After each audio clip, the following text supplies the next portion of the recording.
So, Formula One is on the brink of a massive revolution. We're talking 2026, new engines, new cars, new aerodynamics, the whole shebang. But underneath all that excitement, there's this one kind of nagging question. Are the new cars going to be, well, slow? Let's get into it. And this is the question that completely set the internet on fire. Could the absolute pinnacle of motorsport, Formula One, really be putting cars on track that are lapping at speeds closer to its own feeder series? I mean, it sounds kind of crazy, but this isn't just some random rumor. It came straight from someone who's actually been in the simulator.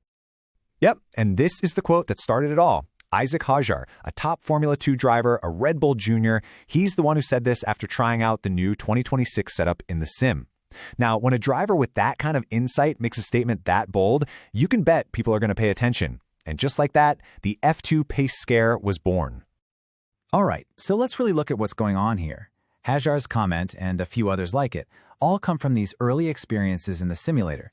You know, these are the very first impressions we have of what these brand new machines might actually feel like to drive. See, when Hajar says the cars are closer to F2, that isn't just a vague feeling. If you take him literally and do the math, it implies a performance drop of somewhere between 7 to 8 seconds a lap. In Formula One, that's not just a little bit. That is an absolute eternity, a huge drop in speed. Okay, but before we all panic, let's pump the brakes and get some context here. Is a smaller gap between F1 and F2 really something we've never seen before? A quick look back at the history books actually tells a pretty surprising story. So check this out. This chart uses the Bahrain circuit as a yardstick, and it's pretty revealing. Right now, in 2025, F1 has this enormous 14-second advantage over F2.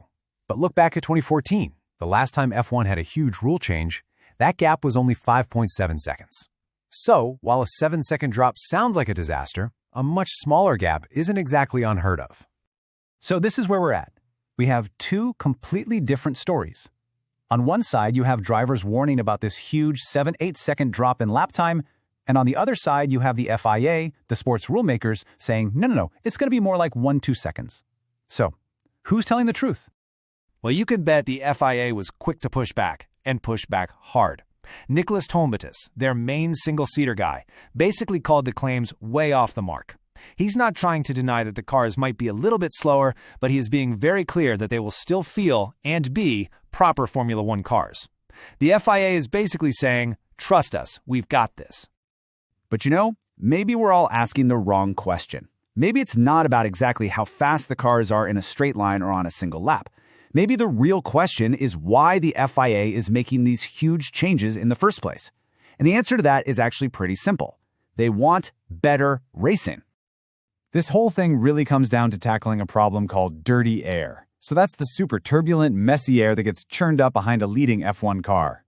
When another car tries to follow close behind, that dirty air just messes with its own aerodynamics, it robs it of grip, and makes it incredibly difficult to overtake.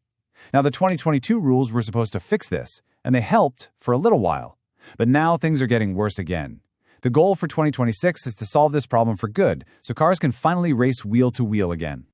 So, at the end of the day, it's a trade-off. The FIA seems willing to sacrifice the tiny bit of raw peak performance if it means we get a lot more action on track. The real goal here is to create cars that can follow closer, battle harder, and ultimately put on a much better show for all of us. Better racing is the prize they're after. Okay, so how are they actually planning to do all this? Let's take a look at some of the cool new tech that's going to make these new cars tick. The biggest change, the real headliner, is the move to full-on active aerodynamics. So, instead of just a simple little DRS flap on the rear wing, drivers are now going to have control over movable parts on both the front and rear wings. This is a game changer. It'll let them switch between a high grip mode for the corners and a super slippery low drag mode for the straights. So picture this. On a typical lap, the driver blasts down the straight and hits a button to activate a low drag mode. The wings physically flatten out to cut through the air for maximum speed. Then, just as they're about to hit the braking zone, they'll switch it back, and the wings will pop back into a high downforce mode to give them all the grip they need to attack the corner. It's all about having the perfect setup for every single part of the track. But, of course, there's a catch. It turns out these incredibly complex new rules have created this weird wet weather headache that nobody really saw coming, and it's a problem that the teams and the FIA are still trying to figure out. Okay, so when it's raining, you need all the grip you can possibly get, right? So for safety, the FIA is just going to disable the low drag mode in the wet. Makes sense. You want maximum downforce. Problem solved? Well, it turns out this simple safety measure has accidentally created a whole new can of worms. There are two big unintended consequences here. First, if you're forced to run in high downforce mode all the time, even on the long straights, the car has immense drag. That just eats up fuel and electrical energy. Second, all that constant massive downforce is literally pushing the car down into the track surface, which creates a huge risk of wearing out the wooden plank on the bottom of the car. And if that plank wears down too much, the car gets disqualified. It's a real catch-22 situation. So right now, the FIA is scrambling to find a solution. They're looking at all kinds of things, like maybe shortening the activation zones, or maybe only letting the front wing change modes in the wet. It's a real race against time to get these rules figured out before these cars actually hit the track. It just goes to show you how incredibly complex this whole technical revolution really is. So, after all that, it really just boils down to this one question. Is a slightly slower lap time a fair price to pay for what could be much better, closer racing? It's the question that's going to define the future of Formula One. Is the sport going to choose raw outright speed, or is it going to choose close competition? The answer is going to shape the entire next era of F1. What do you think is the right call?